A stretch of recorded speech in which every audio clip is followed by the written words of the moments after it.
Hello, welcome again to another episode on Talk Architecture. And I'm your host, Naziati Muhammad Yaakob. I have a special guest here today, architect Siti Aisyah Razin of TriArch. And hi there, Siti Aisyah. Hi, Dr. Nazi. Thank you for having me here today. Okay, that's cool. And the episode, of course, is regarding women architect and leadership roles. And I would like to give a bit of introduction for Aisha, if you don't mind me calling just Aisha. Yeah, don't mind. Okay, it's No great worries. for you to be here. And I understand it that you're currently the technical director of TriArch, which is a company that was formerly known as S&A Architects. And you Yes. are one of the three partners. And now you are the partner that's in charge of the technical direction of the company. Um, you also uh, is a mother of two children. Yeah. That's brilliant. Yeah. And you're also a resin artist Yeah. um, and a part-time tutor on Master of Architecture course at University of Malaya. And a content creator where you do content writing, giving advice and reality checks for other architects and other professionals in general in LinkedIn. So with that, I'm interested because with that, I'd like to know. I mean, we can start anywhere, can't we? I'd like to know Yeah. that um, are you happy now as the technical director? And what is your topmost ambition, if any? I mean, then we'll go down into the other questions. I Thank you. think it's compared to what when I first started and until now, I'm quite happy with what I have achieved. I'm pretty much satisfied with where I am right now. I got what I want right now. I mean, as in like now I have kids. The only thing that I want is flexibility. So those things, those values that I wanted is something I do have it now. So yeah, I'm pretty happy with where I am now. Flexibility in terms of working conditions or working, time to work, or can you define Flexibility, it? yeah, flexibility in terms of where to work, in terms of time, in terms of many things. I can spend time with my families. I can spend time at work. I can do my work at home. So I do have that flexibility in the office right now. So that is something um, I did not have before. Okay, right. So it is a completely different shift from before and to now. In the context of what you're doing now as the project director of a particular project that you're keen on, which is the Jendela residence in KLGCC, you're doing that. You're probably busy with contractors and um, what is the stage of it, and how are you thinking that this will help you in your career? Um, uh, Janela and KLGCC is something a bit personal to me because I have been involved since 2013. It is a very premium high luxury projects. The contract value is one of the highest that I have ever, I mean, it is the highest that I am administering right now. Um, so the project has gone through series of amended BPs, series of tenders to arrive to this stage right now is a bit is quite personal for me lah. So when we started in 2013 and then the project eventually aborted a bit in 2018. So because 20 and Mm, then on that year of 2018, I just gave birth to my kids mm, and I have no choice but to take a break sebenarnya. So I left my office. I left to full time care for my kids for almost 2 years actually. So within that 2 years, I start to focus on my part three. And after that, I came back. And now the project is now already almost completed. It's towards completion, probably by end of Okay. the year. A project that is kind of like gone through with you in your struggles to, Yes, you know, having yes. kids and also doing your part three. Interestingly enough, was that the project that which project helped you with your part three? There were other projects, of course. There were other, there were other projects before that, but Jindal was one of it. But during that time, it was no longer it was not at site yet. But we have gone through many authority stages, a lot of amended BPs and tender documentations, and also contract documentations. So in a way, that is one stage that we have gone through on, I would say, Jindela Part 1. And then, unfortunately, during that time, even the client changed management. So that Part 1 was decided to basically abort.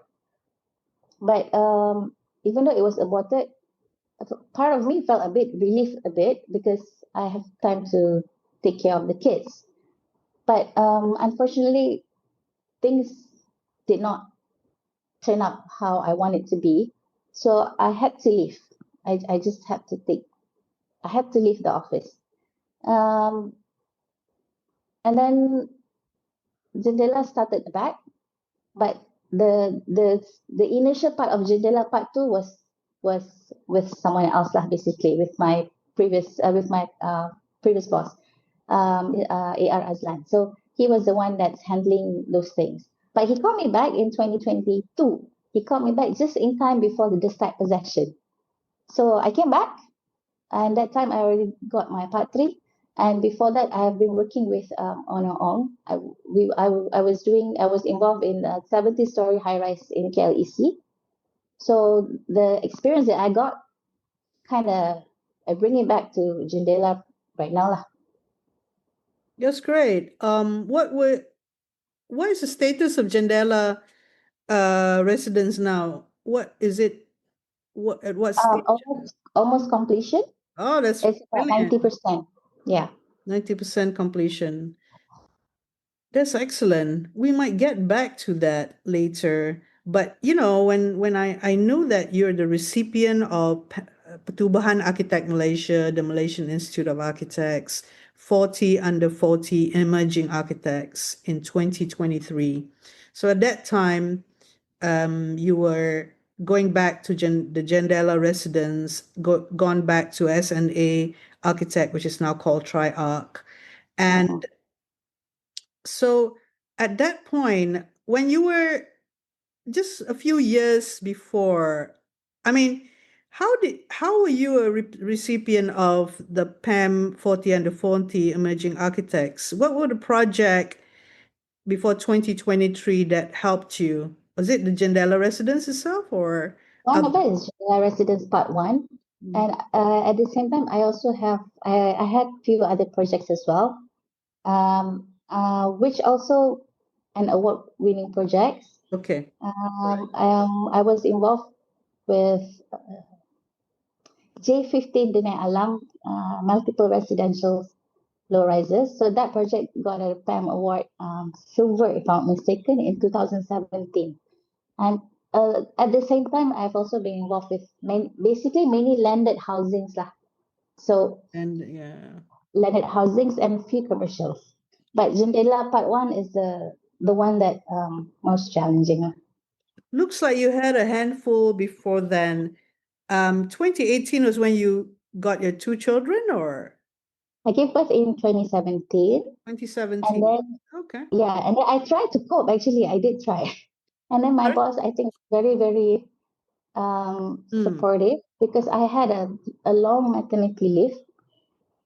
I think I had like 4 to 5 months maternity leave. This was not an easy time. And, you know, one thing what the outside people who are around you react to you. Another thing is you on your own. I mean, with some support with your partner and your family, but you on your own, there was this, because I see you as a dedicated architect, you know, I have always known you since you were in your design thesis in 2011. Sorry, 2009.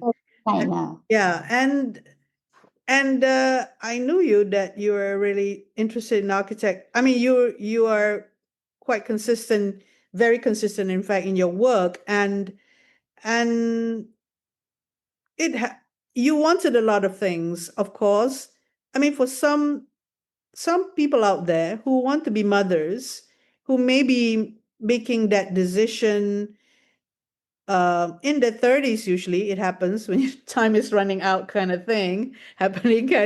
And uh, and for women architects out there who may be thinking, my God, it's going to be very difficult. How do I negotiate? I love to work at this company and I don't want to work anywhere else or something, or and I will lose my job and my seniority. Uh, let's relate to your experience. Did you have any of that? Did you had those feelings, and how did the support comes? I think I was quite fortunate in a way that my bosses that time, AR Azan and AR Sastina, they were very strict. They have high standards over everything. So the mindset that I had that time was always to um, meet above their expectations. So along the way, after that, I mean, this when they start to trust you, they give you the opportunity to navigate things. They give you the opportunity to lead. So the trust that they had in me that time was, um, I mean, basically the trust was there. So Hmm. because of that trust, and that trust, I'm saying, and I'm not saying it's easy. It's very difficult because not everybody have that opportunity in my office. But I was fortunate in a way that I got that opportunity because they trusted me. So I manage my own time. I manage my work. I manage the kids. I manage everything as long as I meet that target. As long as I meet their expectations, they are most of the time happy. But there are times it's difficult to please them. But I just keep going on, just keep showing up, just do my best, Yeah, just, the ups and just downs. Yeah. Hmm. yeah, just do it. But the Just do it. mindset was always to So just do it. okay, when I mean, I'm just wanting to know. There were times when things doesn't work out, right? What do you do? What do you do that evening? What do you do that night? Because you know, especially if find that spot or that time when you the day-to-day thing that you needed to have that mindset. What do you do that is necessary for you to be fresh the next day? Or I mean, there must be something that you adhere to. Yeah, yeah. I think the probably the most challenging part during the first 2 years when after the kids were born, Yeah. because that was also the moment that I was struggling for part three as well. Yeah. So because of part three and the kids and the career, um, I had to make that decision that I have to let go one of them. Mm. So definitely the career is I mean the kids are not an option, and part three is something that can so the part three is Mommy, yeah. something that because I just registered and okay lah, we're gonna pursue with that. So I had to let go of my career. some I people was would have some people would have let go the part three. You didn't uh, let go of the uh part three. Come on, tell me no, why I you didn't let didn't. go of part three. Why didn't you let go of part three? I think part of it because of the trust that my bosses gave to me. So they were kind of it's okay, you take a break, then you come back. So they always have this perception that I will always come back and I will always take over from them, kind of impression Hey, that they were giving me. So yeah. in a way, it helps to me. It kind of motivates me that I have to get my part three. I have to get Okay. my part three. This is something that there is some sort of trust, and you feel you belong with this Mm, architect Azlan and architect Sastina, the mm-mm. company. How do you know them? How do you get into this company? I mean, you have to go and give me this part of the story. How you Okay, worked your way to there. after I graduate, I didn't like straight away work. I actually spent 1 year with my parents, just going here and there, because my dad was a government servant, so he always had his courses outstation. So that Okay. 1 year, I didn't focus at all in work. And Mm-hmm. then one time, and then after a year, okay lah, time to work. So Mm-hmm. I just go for interviews. I sent resumes right in. So this company, S&A Architects, one of those that called me, and I was interviewed by AR Sustina that time. So the impression that I got that time was, wow, everybody is so lovey-dovey. The colleagues are majority are girls, are ladies. So okay lah, let's give it a try. Okay, But the colleagues are majority are ladies, right? You yeah, said. Why yeah. is that I important? um I think the vibe that I got during the interview was basically a good vibe. Mm, And one of the staffs was also ex UM senior. So there was a familiar face there. mm, So because of that relationship as well, so I got the job instantly. So because I've not been working for a year, so it was not. I got another interview as well. I got another offer as well, but because of that familiar face, so there was an attraction to just okay lah. We stay. We decide to go with that company.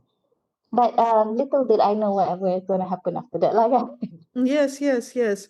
We are moving towards like in 5 minutes for the first part. I just I think I just want to conclude this with the familiar face helps, right? yeah.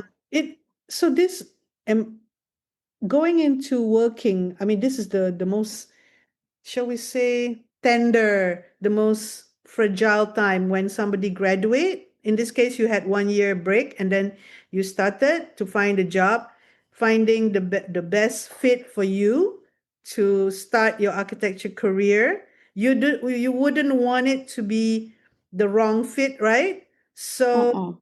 when you look back at having your instincts on a ex-UM senior and familiar faces and more ladies in there. I see that as a woman who happened to be an architect and having to go to work with people, and there will be struggles fitting in or starting out. So at this point, what would you suggest advice to younger architects or fresh graduates out there in determining uh, you know, your first architecture practice after graduation, I especially for think female. yeah. Yes, familiarity helps because like in my experience, in my case, my bosses, they were difficult to please. They are not easy to work with, so they have very high standards. So when this particular senior came, I told them that they know me. So I think that they also had the perception that I might be as good as that senior. So that was how I was. Um, I mean, that's how I got the job, like, basically. But along the way, the first person that you're supposed to please is actually basically your bosses lah, not the clients. It's your boss. You have to gain the trust, and how to gain the trust though is you have to be able to be a good team player. Good team player. Yeah, so you work with the existing colleagues who are there, learn the game, learn the steps, and slowly you will build your reputation, and they will definitely see you. And in that office, I was fortunate in a way that they have male staffs as well, but they were rewarded based on performance rather than gender. So actually, the girls are paid higher than the boys there. So that might be, I think there was an advantage of being a female, but um, not to say everything is it's not a smooth sailing thing juga lah, because the expectation is always there. So it's always the mindset was always to do the very best, even if you make mistakes. Okay, just keep showing up. Mm. Do your colleagues know that game as well? Even if you make mistakes, just show up? Not Um, necessarily. Actually they do. It's just that not everybody is willing to go through that that Oh, harsh process lah. The harsh learning process. process when you are basically a nobody. You were a Mm, nobody, you know nothing. mm. So to be to the position that you can answer, you just have to go through the process. It's part of learning process. There's some sort of a vision, isn't it? Yeah. That you need to like always think, okay, I will endure this every day because I want to get to a point where I can be working on this project or I can be doing this thing or Yeah. the reward is working on a project or what was the reward, by the way? I get to do a lot of projects in my hands that time. They give me more, but definitely because they gain more trust in me. And well, definitely, I was also being, remunerated quite good. Yeah, yeah. So I got extra bonuses. So, but the work is difficult, but the reward is rewarding. Okay, we're going to go into a bit on the work is difficult after we close in part one here. We're going to go into a bit more of that and what it entails to when you say it's not easy. And although there's monetary compensation and gains, you need to learn how to be a team player and what's that mean? Gaining trust with your bosses, because there is a hierarchy in such companies.